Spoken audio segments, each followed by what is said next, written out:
In this video, I'm going to give you the answer for this question. The question is, UK Prime Minister Liz Truss has resigned. Who did she replace only 6 weeks ago? Well, I'll give you the answer for this question. The correct answer for the question is Boris Johnson. So that is the answer for the question, Boris Johnson. Hi, thank you so much for watching this video. If you find this video is very useful, you can help this channel to grow by subscribing this channel. Please this subscribe button and don't forget to like this video.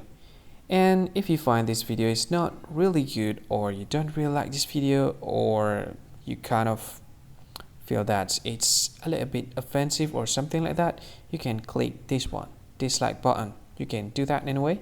And if you want to share this video with your friend, you can share it by clicking this share button, and you can share it to any social media that you wish that is currently available at this time, like Facebook, Twitter, LinkedIn, and many others, right?